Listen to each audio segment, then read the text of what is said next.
Nous allons maintenant parler de l'ego. Nous allons parler de sa constitution, de son fonctionnement et de sa transformation. Et pour ce faire, nous allons suivre un personnage fictif dans une tranche de sa vie. Ce personnage s'appelle John. Donc cet après-midi, John avait décidé de musarder dans cette grande ville qu'il connaissait depuis sa naissance. Ce soir devait être un moment important de sa vie, avec la célébration de ses 49 ans, avec sa famille et des amis.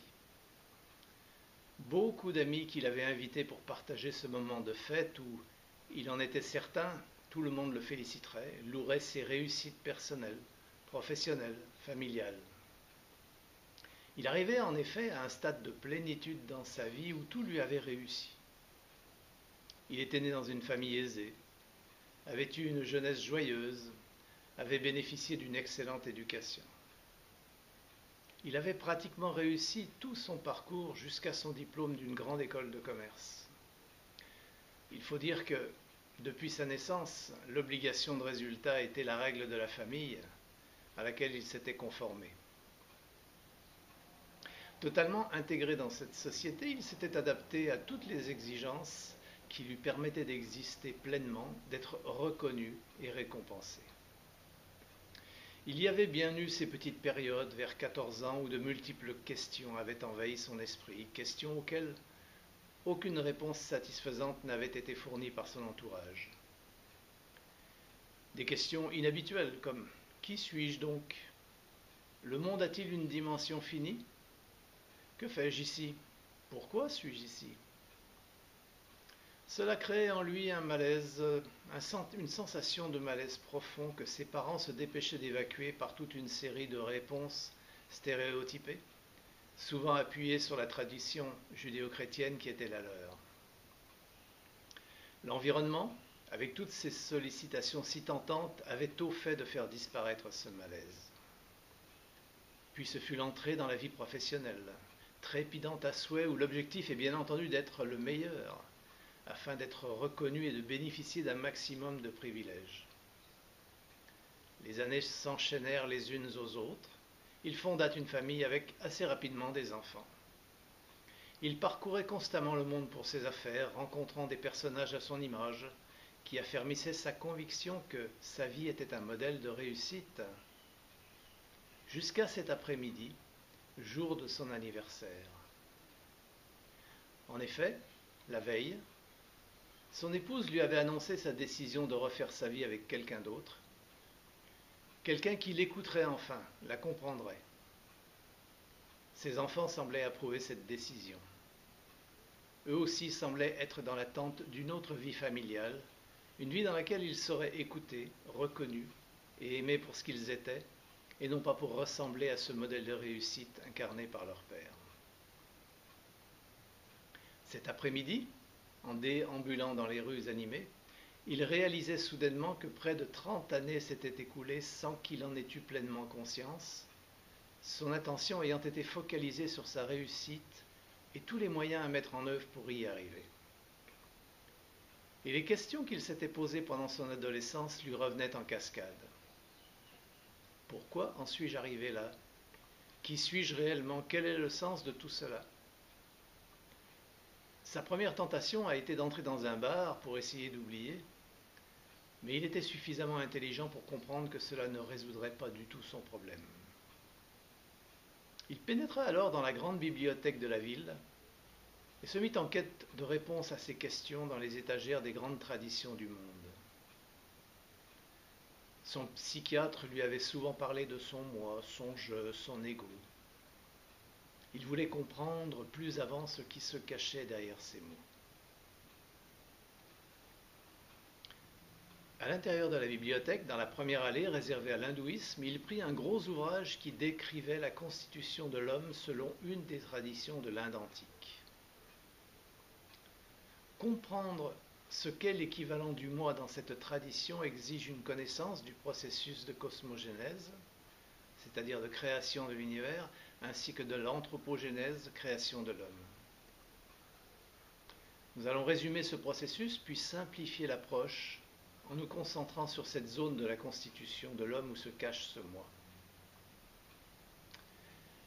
Dans la chaîne de l'expérience universelle de la manifestation de l'esprit dans la matière, plusieurs étapes de genèse sont identifiées.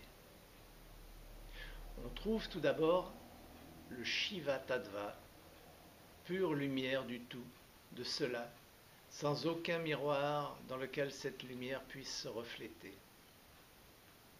C'est la toute première vibration de Paramashiva, et simultanément avec le Shiva Tattva apparaît le Shakti Tattva, qui va rendre possible la manifestation. À ce stade, nous sommes toujours dans le non manifesté. On parle aussi du Shiva Shakti Tattva, car ils ne sont pas vraiment encore dissociables. C'est le germe de l'univers à venir. Le troisième Tattva, appelé Sadakya ou Sadashiva, est la première manifestation du processus universel de renaissance de l'univers. Il sera suivi par l'Ishvara Tattva, puis par l'étape nommée Sadvidya ou Shuddhavidya. À partir de ce point commence la manifestation des êtres. C'est à ce stade que le Purusha et sa Prakriti se manifestent simultanément. De Prakriti, synthèse des trois gunas, vont émerger trois principes. Buddhi, ou conscience en soi, Ahamkara, ou conscience personnelle, ou ego personnel, ou encore perception de soi, et Manas, fonction mentale. Nous y voilà enfin, se dit John, tout en pensant qu'il lui faudrait probablement beaucoup de temps pour comprendre l'ensemble du processus de la manifestation telle que décrite dans ce texte. La manifestation d'Ahamkara correspond à la notion du je, du moi, toujours associée à des qualificatifs. Je suis ceci et cela, je suis ce corps, ces pensées, ces émotions, ici et maintenant, et ainsi de suite. Il s'agit d'une structure construite à partir de l'agrégat des expériences vécues depuis la naissance, ainsi que de leurs résultats concrets, la synthèse abstraite de ces expériences étant absorbée dans le domaine de la Buddhi. Le principe premier de ce processus est de sélectionner parmi l'ensemble des éléments qui nous environnent ceux qui deviendront les miens, à moi, servant ainsi à la construction de cette structure considérée comme le soi, l'ego limité. Il est utile de noter que Ahamkara fonctionne avec les mêmes modes que Buddhi, avec la différence de taille, que là où la Buddhi est simplement l'expérience de tout ce qui est, Ahamkara est l'expérience de je suis tout ce qui est et tout ceci est mien. Manas sera l'outil qui, à partir des sens et de leurs organes, va fabriquer des images issues des perceptions pour les passer à l'Ahamkara, qui va les comparer à sa banque d'images emmagasinées, pour ensuite, premièrement, s'identifier avec la situation, deuxièmement, porter un jugement subjectif, et troisièmement, déclencher des actions et comportements. Pour finir sur la constitution de l'homme, on trouvera ensuite les 10 indriyas, qui sont les capacités ou puissances de perception et d'action, et les 5 tanmatras, type ou rudiment des 5 éléments. Bon, se dit John, j'ai appris quelque chose de nouveau, mais je ne vois pas comment cela va m'aider dans ma situation. Et je n'ai pas le temps de passer toutes les traditions de l'hindouisme en revue. Voyons dans la rangée suivante, qui est la rangée du bouddhisme. Le bouddhisme aborde le sujet différemment. Il considère le moi, l'individu, comme une combinaison de forces ou d'énergie physique et mentale en perpétuel changement, que l'on peut diviser en 5 groupes ou agrégats. Le premier est l'agrégat de la matière. Il désigne les 4 grands éléments traditionnels, symbolisés par la terre, l'eau, le feu et l'air, ainsi que leurs dérivés, représentant la solidité, la fluidité, la chaleur et le mouvement. Sous le terme de dérivés, on retrouve les 5 organes des sens et les objets qui leur correspondent dans le monde extérieur, c'est-à-dire les formes visibles, les sons, les odeurs, les saveurs et les choses tangibles, ainsi que les pensées, idées et conceptions appartenant au domaine des objets mentaux. Le second est l'agrégat des sensations, qu'elles soient plaisantes, déplaisantes ou neutres, que nous éprouvons dans les contacts des organes physiques et de l'organe mental avec le monde extérieur. Le troisième est l'agrégat des perceptions, qui sont aussi de 6 sortes en relation avec les 6 facultés intérieures et les 6 sortes d'objets extérieurs. Ce sont les perceptions qui reconnaissent les objets physiques ou mentaux. Le quatrième est l'agrégat des formations mentales, qui comprend tous les actes volitionnels bons ou mauvais. Ce qui est généralement connu sous le nom de karma figure dans ce groupe. La volition est une construction mentale, une activité mentale dont la fonction est de diriger l'esprit dans la sphère des actions bonnes, mauvaises ou neutres. La volition a 6 formes en rapport avec les 6 facultés intérieures et les 6 sortes d'objets correspondant dans le monde extérieur. Ces actions volitionnelles telles que l'attention, la volonté, la détermination, la confiance, la concentration, le désir, la répulsion, la haine, la vanité, l'idée du soi, ont des effets karmiques. Et enfin, le cinquième est l'agrégat de la conscience, qui a pour base une des 6 facultés et qui a pour objet le phénomène extérieur correspondant. Par exemple, la conscience visuelle a pour base l'œil et pour objet une forme visible. La conscience a donc aussi 6 formes en relation avec les 6 facultés intérieures et en correspondance avec les 6 sortes d'objets extérieurs. Dans la philosophie bouddhiste, il n'y a pas d'esprit permanent, immuable, qui puisse être appelé soi, âme ou ego. Le Bouddha a déclaré en termes non équivoques que la conscience dépend de la matière, de la sensation, de la perception et des formations mentales, et qu'elle ne peut exister indépendamment de ces conditions. Ce que nous appelons un être, un individu ou moi est un nom commode, une étiquette que nous attachons à la combinaison de ces 5 constituants. Une chose disparaît, conditionnant l'apparition de la suivante en une série de causes et d'effets. Il n'y a pas de substance invariable, il n'y a rien derrière ce courant qui puisse être considéré comme un soi permanent, une individualité, rien qui puisse être appelé véritablement moi. À la lecture de ce traité, John fut soudainement saisi par un violent étourdissement. Il s'assit sur un petit escabeau à proximité, essayant de reprendre ses esprits. Cela lui rappelait cette période de sa jeunesse où, réfléchissant à l'immensité de l'univers, il était pris de vertige, à l'idée d'être complètement perdu dans une immensité insondable et incompréhensible, sans rien à quoi se raccrocher. Sa force et raison de vivre résidaient principalement dans sa personnalité, ce jeu qu'il avait si soigneusement élaboré, materné, nourri, consolidé et chéri plus que tout. Et puis, autour de lui, il ne voyait que d'autres jeux. Alors, si tout cela était un vrai cauchemar, comme le disent les bouddhistes, et que le moi-je n'était qu'une illusion, à quoi se rapprocher? Où était le sens de la vie humaine sur Terre? C'était trop perturbant, et il quitta le rayon bouddhisme pour se diriger vers le rayon suivant. En arrivant dans l'allée du christianisme, il faillit ne pas y rentrer, pensant qu'il connaissait déjà la doctrine, l'ayant appris et pratiquée dès son plus jeune âge.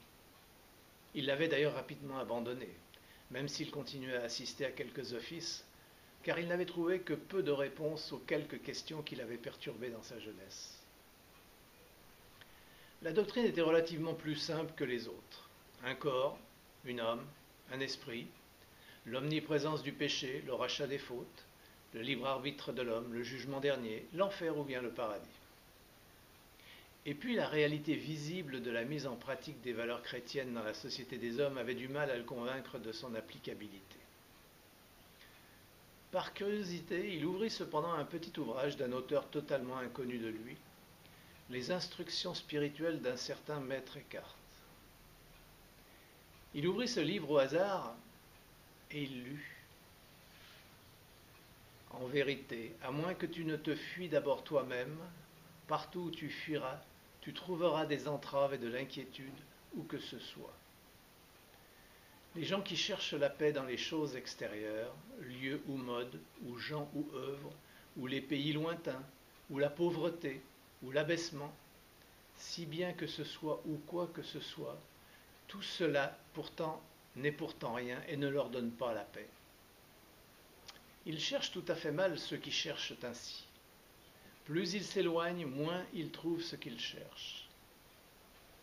Ils vont comme celui qui a perdu sa route. Plus il s'éloigne, plus il s'égare. Alors que doit-il faire? Il doit d'abord s'abandonner lui-même, ainsi il aura abandonné toute chose. En vérité, si un homme abandonnait un royaume et le monde entier et qu'il se garde lui-même, il n'aurait rien abandonné.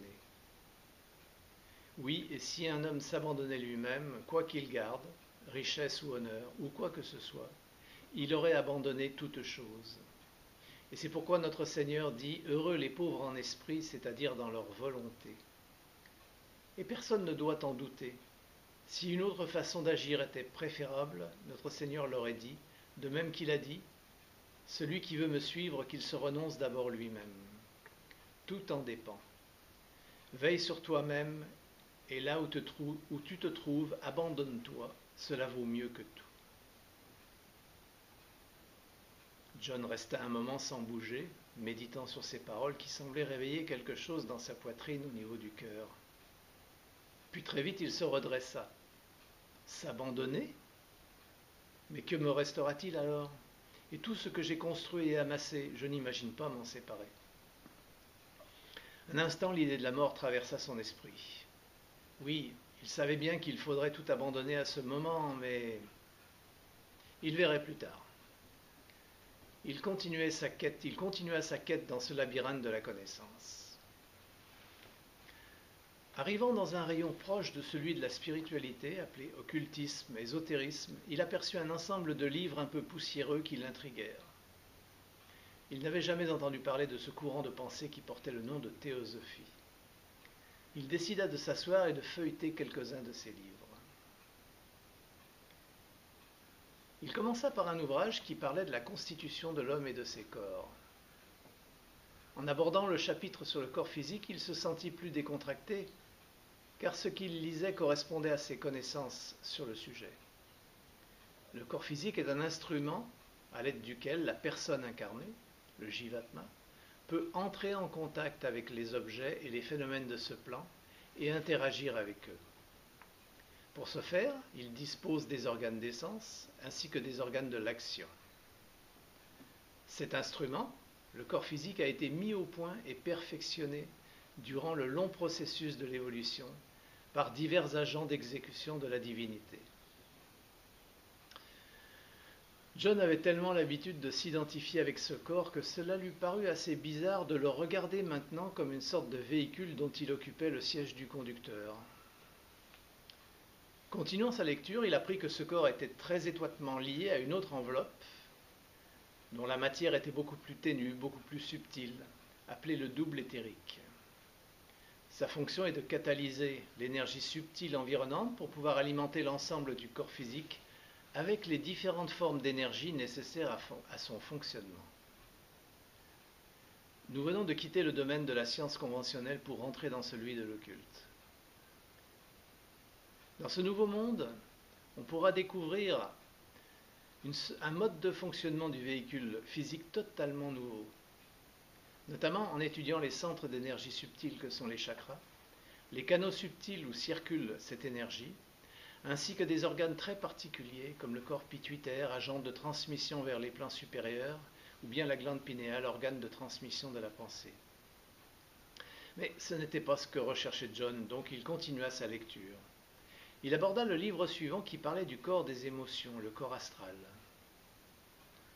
Sa fonction première est de convertir en sensations les vibrations reçues du plan physique au moyen des 5 sens. Ces vibrations se réfléchissent d'abord dans le corps éthérique, puis dans les centres du corps astral. Quand elles atteignent ces centres, elles apparaissent comme des sensations. Et ces sensations se colorent très vite d'un sentiment, plaisant, déplaisant ou bien neutre, qui va générer ensuite une émotion, qui elle-même va entraîner habituellement l'apparition du désir de renouveler l'expérience si elle était jugée attractive, ou bien du désir de l'éviter à nouveau si elle est parue déplaisante. Voilà un mécanisme que je reconnais très bien, se dit John. Il est au cœur de toutes mes actions. Cela pourrait être un axe de travail, mais encore faudrait-il que je comprenne l'ensemble du processus. Le paragraphe qu'il lisait parlait d'une purification de ce corps à l'aide de la volonté.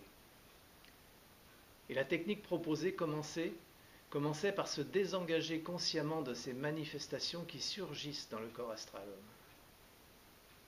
Quand un désir surgit, nous devons nous rendre compte que c'est simplement une vibration de notre corps astral.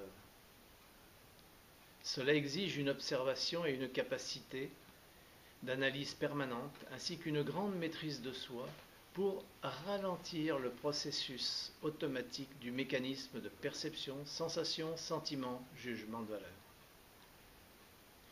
Mais ce faisant, nous avons déjà pénétré dans le corps suivant qui est inséparable du corps astral, ce que la théosophie appelle le corps mental.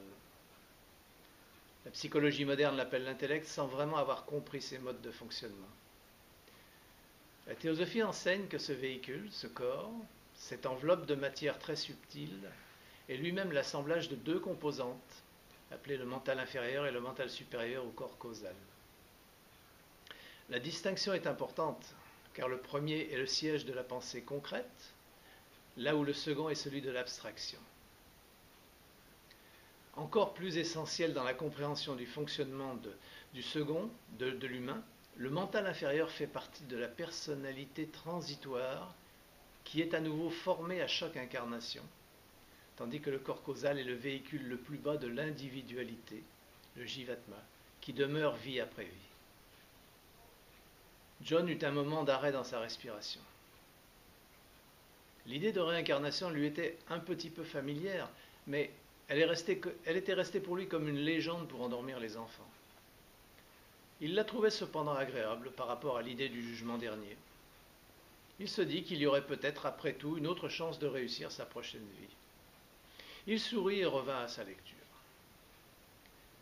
Le corps mental inférieur part donc des vibrations du corps astral pour les transformer en perceptions mentalisées, c'est-à-dire qu'il est à même de produire des images mentales à partir des sensations, puis de les combiner ensemble afin de déterminer si l'objet qui est à l'origine des stimuli fait ou pas partie de sa banque d'images enregistrées dans son magasin mémoire.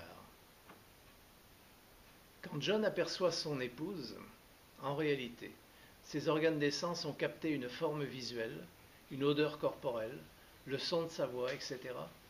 Et son mental a trouvé que cela ressemblait beaucoup aux caractéristiques de son épouse qu'il a en mémoire. Il faut dire que depuis 30 ans, beaucoup d'images de son épouse ont été mémorisées, au point d'ailleurs qu'un seul signal parfois lui suffit à l'identifier. Il se rendit d'ailleurs compte qu'il ne la regardait plus vraiment, mais fonctionnait avec les images statiques qui peuplaient sa mémoire.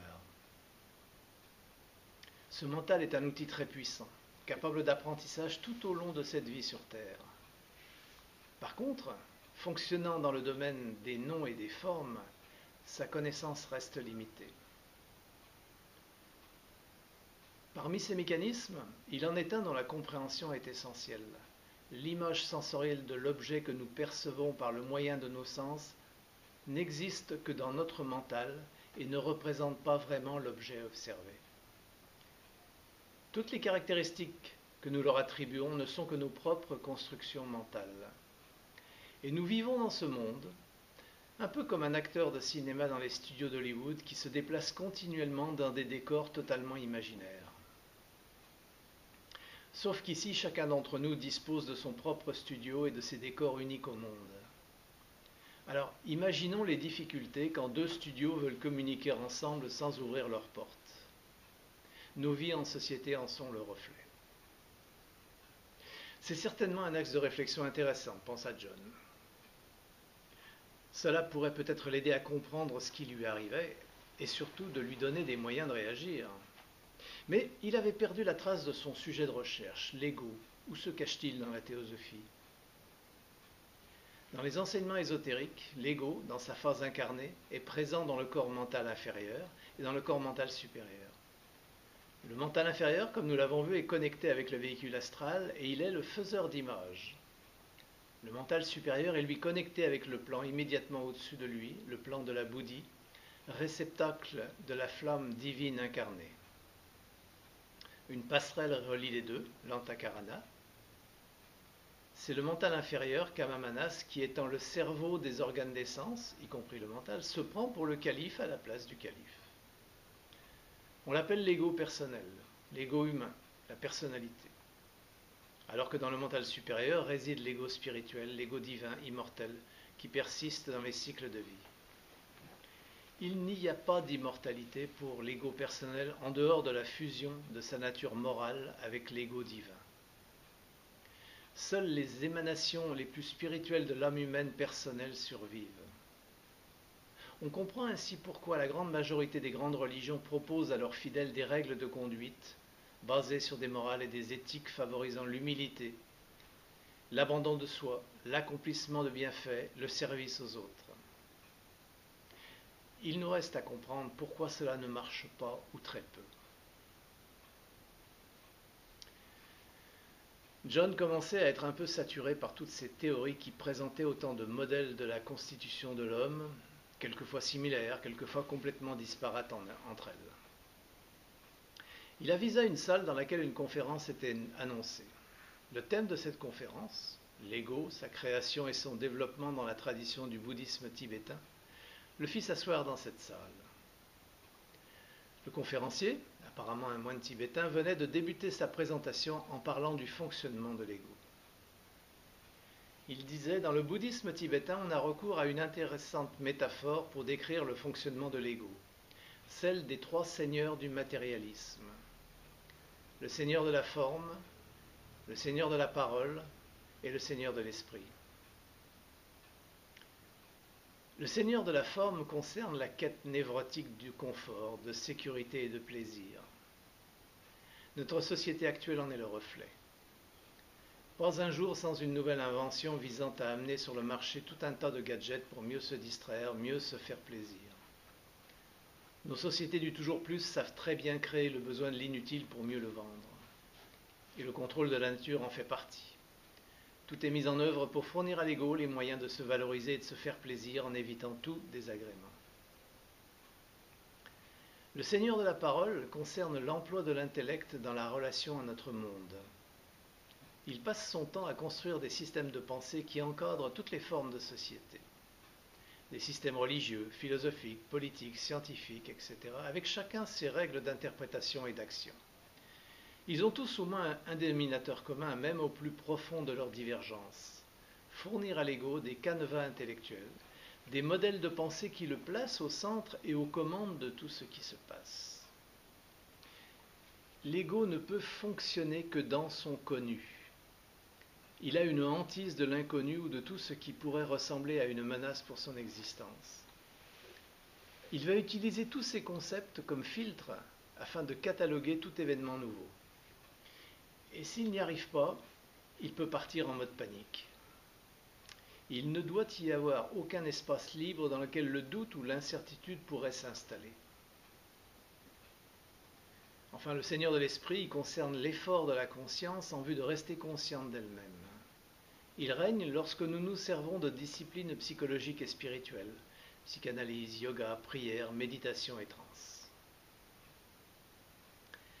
L'ego est capable de tout ramener à lui, à ses propres fins, y compris la spiritualité. En réalité, ce que fait l'ego, c'est de imiter les pratiques et modes de vie, y compris spirituels, alors que ces pratiques visent à une élimination complète, un abandon de l'ego. Il s'agit d'un mécanisme d'autoprotection, car abandonner l'ego est bien la dernière des choses que l'on souhaite et peut faire. L'ego a cette capacité d'auto-aveuglement très développée. Comme il ramène tout à lui et à son référentiel, il peut traduire toute situation de telle manière qu'il en ait le contrôle total. Il développe et raffine tellement ses stratégies mentales qu'il est quasiment impossible à pénétrer, à démasquer. Chaque situation de vie est un exemple d'activité d'un ou de plusieurs des seigneurs du matérialisme. Première constatation importante, l'ego, pour exister, a besoin d'un environnement qui lui fournisse beaucoup de stimuli répondant à ses désirs et auxquels il va systématiquement s'identifier. Il a aussi besoin de schémas de pensée qui ne laissent aucune question sans réponse, sous peine de panique. Enfin, il s'approprie toutes les situations pour justifier son existence. Le Bouddha examina le processus selon lequel règnent les trois seigneurs. Il découvrit que les trois seigneurs nous séduisent à l'aide d'un mythe fondamental, la solidité de notre être. Mais en réalité, le mythe est faux, et là est la racine de tous nos maux. En réalité, il n'existe rien de tel qu'un ego, une âme, un atman. Une succession de mouvements suffisamment proches suffit à nous faire croire à l'existence d'une entité fixe qui devient notre prison. Pour pouvoir le démontrer, le Bouddha a fait l'observation et l'étude de toutes les lignes de défense des trois seigneurs pour pouvoir les briser. Et c'est la méthode qu'il préconise pour la transformation de l'ego. Comment transformer l'ego? Cela va paraître paradoxal, mais tout d'abord cesser de lutter, car c'est une attitude souvent stérile. L'ego en sortira toujours gagnant.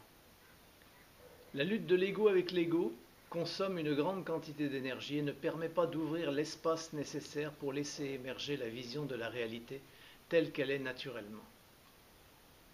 Bien entendu, pour que cette affirmation devienne une certitude, il faudra développer des techniques qui visent à ralentir l'activité et s'entraîner à une observation constante des mécanismes de protection de l'ego. La vision de la réalité ne peut naître au milieu d'un tumulte et d'un combat permanent. La technique qui va permettre une véritable observation des phénomènes pour aboutir à une vraie compréhension est la méditation. Cette méditation est celle du laisser-être. Ce n'est pas une transe, ce n'est pas une gymnastique mentale, c'est un état où l'énergie naturelle de l'esprit peut fluer librement sans être entravée par la saisie automatique du mental, ni le vagabondage désordonné des pensées. Nous avons vu le mécanisme automatique de conceptualisation de tout stimulus externe ou interne. Ce peut être le point de départ de notre pratique. Les pensées discursives balayent en permanence notre horizon mental. C'est la première barrière qui nous empêche de voir plus loin. En les observant le plus calmement possible, on peut les voir apparaître, animés, dansant dans le fleuve mental. On peut aussi observer la manière dont l'ego s'identifie avec ses pensées. Dès qu'une pensée évoque un souvenir ou déclenche un désir quelconque, l'ego se pare de l'habit du comédien pour créer un scénario dont il va être l'acteur principal. La perception de la réalité a alors complètement cessé. Nous sommes dans ce monde imaginaire créé par le Seigneur de la Parole pour son besoin d'exister. Et quand nous reprendrons conscience, nous pourrons refaire le cheminement inverse pour déterminer à quel moment l'attention a disparu. Le secret de la méditation est de ne pas chercher à agiter ni à supprimer les formations mentales. Nous les laissons surgir et nous les reconnaissons comme telles. Cela exige une capacité de discrimination et une formidable réserve d'énergie. Et cette énergie est disponible si nous ne la gaspillons pas dans les luttes sans fin que nous essayons de mener pour nous sentir mieux. Le constat de la futilité de nos combats de nous envahir avant que nous puissions basculer dans un autre mode d'être. Si nous arrivons à calmer le flux des pensées, un autre front va s'ouvrir à la perception, c'est celui des émotions. Là aussi, la pratique consiste à ne pas les encourager ni les réprimer. Nous les observons et les identifions. Le fait de les voir clairement, de comprendre qu'il s'agit de sources énergétiques vibrant dans le tissu du monde vital, nous aide à ne plus être les jouets. Cela n'est bien entendu pas immédiat, surtout si les émotions sont habituées à s'exprimer librement. Et la loi de l'inertie, au sens physique du terme, est applicable ici. Pour calmer l'intensité des émotions, il ne faut pas les réprimer, mais les observer et les laisser de moins en moins envahir notre mode d'être. Le mental n'a jamais réussi à mettre les émotions sous contrôle. Il ne peut tout simplement pas le faire. Les systèmes de morale issus des diverses traditions ont essentiellement pour objectif de permettre la vie en communauté, et l'histoire montre que le refoulement des émotions est générateur de déséquilibres profonds. Prendre conscience que les émotions font partie intégrante de notre être, qu'elles sont un réservoir d'énergie et qu'elles peuvent être transformées ou redirigées pour accompagner le développement de l'être est une étape importante. Après les pensées discursives et les émotions viennent les concepts mentaux. Le Bouddha découvrit qu'il n'y a pas à lutter pour être libre. La condition de Bouddha est cet état sans ego. Et le véritable sentier spirituel du bouddhisme prend comme point de départ l'analyse des matériaux et mécanismes de l'esprit, qui est d'abord le terrain de jeu de l'ego pour aboutir à l'éveil. C'est aussi ce que nous dit Madame Blavatsky dans La Voie du silence. Quand elle nous dit « Devenu indifférent aux objets de perception, l'élève devra rechercher le Seigneur des sens, producteur de la pensée, celui qui éveille l'illusion. Le mental est le grand destructeur du réel. Que le disciple détruise le destructeur. Car lorsqu'à lui-même sa forme paraîtra non réelle, comme au réveil paraissent les formes vues en rêve, lorsqu'il aura cessé d'entendre la variété, il pourra discerner l'unique, le son intérieur qui tue l'extérieur. Alors et alors seulement il abandonnera la région d'Assat, le faux, pour entrer dans le royaume de Sat, le vrai. La conférence se terminait et John tentait de rassembler ses idées. Ces idées qui virevoltaient dans tous les sens lui donnaient le tournis. L'idée que l'ego, qu'il chérissait tellement, pourrait être un usurpateur, se faisant passer pour le maître du jeu, le perturbait beaucoup. Et en même temps, il sentait confusément que cette approche pourrait peut-être l'aider pour une meilleure compréhension de sa vie. Dans tous les cas, il voulait en apprendre plus. La bibliothèque allait fermer, et il se hâta d'aller attraper quelques volumes dans le rayon « Penseurs et philosophes actuels », et il rejoignit l'immeuble de son club pour s'installer confortablement dans un fauteuil avant de poursuivre sa quête. Il avait choisi un des multiples ouvrages d'un penseur indien, auteur contemporain, qu'il avait bien essayé de lire il y a longtemps, mais qui lui avait laissé une impression de profond malaise et d'incompréhension. Son discours était tellement radical, prônant l'abandon de toute idée reçue, de toute idéologie, toute croyance, qu'il en était ressorti confus et sceptique. Et puis, à l'époque, il avait devant lui tout un monde nouveau, excitant à explorer, le monde des adultes. Il ouvrit le livre au hasard et lut. L'immesurable ne peut pas être recherché par la pensée, car la pensée a toujours une mesure. Le sublime n'est pas inclus dans la structure de la pensée et de la raison. Il n'est pas le produit de l'émotion et des sentiments. Nier la pensée, c'est prêter attention, et cette négation de la pensée est amour. Si vous êtes à la recherche du suprême, vous ne le trouverez pas. Il vient à vous si vous avez de la chance, et la chance est la fenêtre ouverte de votre cœur, non de la pensée. Quelle coïncidence, pensa-t-il, c'est en partie ce que je viens d'entendre dans la bouche du moine tibétain qui avait fait la conférence à la bibliothèque. La pensée, la raison, l'émotion, les sentiments, autant d'obstacles à la compréhension. Cela commençait vraiment à faire beaucoup, se dit-il. Et puis d'un seul coup, il réalisa que cette pensée qu'il venait d'avoir pouvait effectivement être une réaction de l'ego qui n'a pas du tout envie de voir disparaître son environnement. Il y avait peut-être quelque chose de vrai dans cette approche. Il continua sa lecture. À la lumière du silence, tous les problèmes se dissolvent. Cette lumière n'est pas engendrée par l'ancien mouvement de la pensée. Elle n'est pas engendrée non plus par une connaissance qui vous révèle à vous-même. Elle n'est pas éclairée par le temps ou par un quelconque acte de volonté. Elle surgit en la méditation. La méditation n'est pas une affaire privée, ce n'est pas une recherche personnelle du plaisir. Le silence est liberté, et la liberté en tant qu'acte final d'un ordre complet. De ces deux extraits surgissent quelques idées qui méritent attention. Premièrement, si vous êtes à la recherche du suprême, vous ne le trouverez pas. Si l'on creuse cette idée, l'on va vite déterminer que celui qui est à la recherche du suprême est toujours le même. L'ego qui veut absolument contrôler son environnement et qui ne dispose pas des moyens d'entrer en contact conscient avec la divinité. La voie du silence nous dit que le soi de matière et le soi de l'esprit ne peuvent jamais se rencontrer. L'un doit disparaître car il n'y a pas de place pour deux.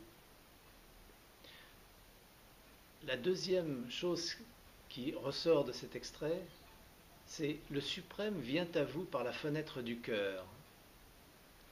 C'est l'approche prônée par toutes les grandes religions et la théosophie, s'ouvrir aux autres, être au service des autres. Les bouddhistes parlent de la double bodhicitta, l'amour inconditionnel. Et enfin, la troisième recommandation, à la lumière du silence qui surgit en la méditation, tous les problèmes se dissolvent. Vous aurez bien entendu reconnu Krishnamurti dans ces paroles. John referma ses livres. Il commençait à entrevoir qu'il existait des approches et des moyens permettant à tout un chacun de travailler sur les questions fondamentales que tout être humain se pose plus ou moins consciemment. Il comprenait aussi que la tâche était immense et ardue, qu'elle exigeait énormément de sacrifices, le principal étant ce travail, permettant la révélation des mécanismes masqués de l'ego. Restait le modus operandi qui lui était totalement inconnu. Il n'avait jamais médité, mais était enthousiaste à l'idée de le découvrir. Il était maintenant apaisé et serein. Tout en conservant un peu d'appréhension, il savait qu'il pourrait rentrer chez lui ce soir et affronter la situation familiale avec une volonté de changement, et quelle qu'en soit l'issue, une détermination à concentrer son énergie à la recherche de son sentier spirituel qu'il avait si négligé jusqu'à présent.